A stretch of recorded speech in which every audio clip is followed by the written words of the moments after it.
Naš naslov koji smo dali za konferenciju za štampu jeste kriza institucija u Srbiji. Direktno to znači povratak u jednopartijski sistem, jer je tema parlament na prvom mestu.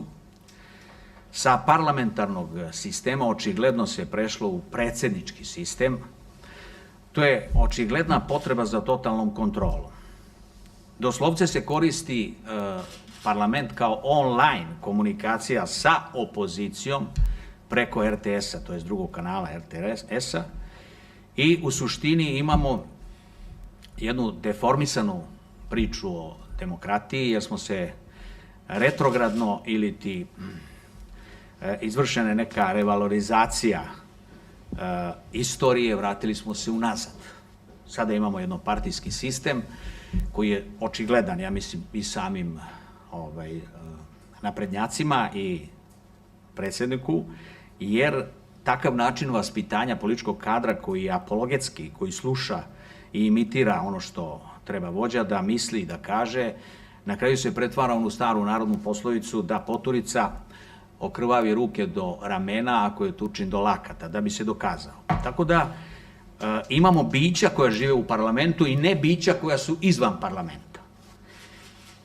Tu valjda dokazujemo koliko je opozicija potrebna i koliko je normalno da u parlamentu dođe do ozbiljnog razgovora političkih svih subjekata, znači političkih partija, o različitim pogledima na situaciju i životne okolnosti u kojima smo se i zatekli, a i potreba da razmenimo i zajednički zaključimo šta je najbolje za nas.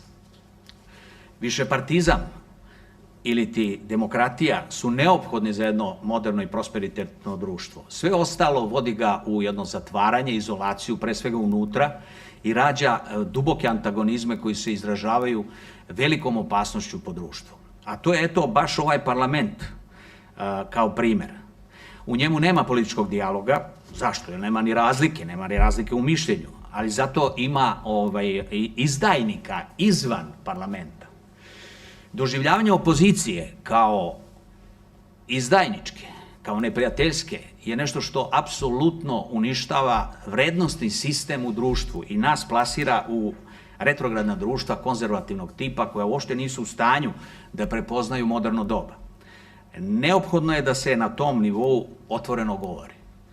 Znači, politički snajperisti, baš tako i zove, koji targetiraju protivnika, pre svega u opoziciji, a onda, kao što vidite, pošto nemaju očigledno, imaju višak municija, a nemaju protivnika u parlamentu, oni to rade preko medija i targetiraju neke druge koji su apolitični ljudi, koji rade svoj posao ozbiljno, profesionalno. Jedan od primjera je Seka Sabljić, koja je dala intervju u NIN-u, politički, pa šta? I treba da da umetnik i politički intervju zato što razmišlja i zato što je ugao gledanja umetnika koji ima slobodan duh jako važan za svako društvo da bismo održali normalnost i da bismo sačuvali pamet od isključivosti koja je očigledno dominantna u našem društvu.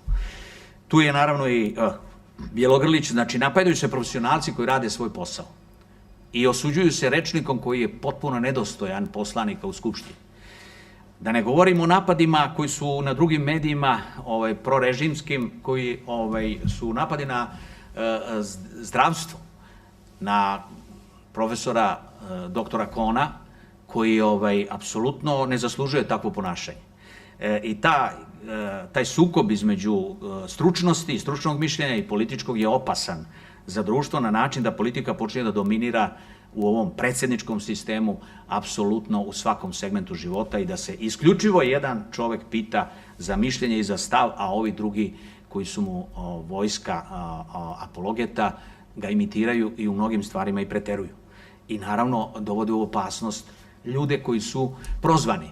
Jer nije isto kad neko sa pozicije vlasti, u ovom slučaju zakonodavne, prozove bilo koga građanina, to apsolutno pokazuje da parlament Srbije da ima odsustvo odgovornosti za podelu uloga u društvu, za vertikalu, za poštovanje profesije, čak i struke koja odlučuje o životu, kao što je slučaj sa doktorom Konom. Ovo je nerazumevanje društvene vertikale Ovo je složeno, prosto neprepoznavanje složenosti društvenog konteksta u kome se sve sravnjuje na horizontalu gde si ili za ili protiv. Bez vertikale ne može se razgovarati o poštovanju svih društvenih poslova, segmenata u društvu koji su različiti, koji imaju pravo na slobodu mišljenja, jedino ako nije program da se uvede verbalni delikt. A ja se nadam da ne idemo toliko daleko. To sa neslobodom i takvim ponašanjem u Skupštini ide dotle da se naravno ohrabruju ljudi koji direktno reaguju na umetnost i na oblike umetnosti, kao što je satirično izražavanje. Pa ste vidjeli slučajeve u kojima se Mićko proziva, a proziva se i Kesić, samo zato što žele da relaksiraju ovo društvo i da ga nasmeju. A to je dužnost upravo i satiričara, a to je dužnost i umetnika. Nedostatak kulture vidi se u ovom konzervativnom ponašanju vladajuće strukture.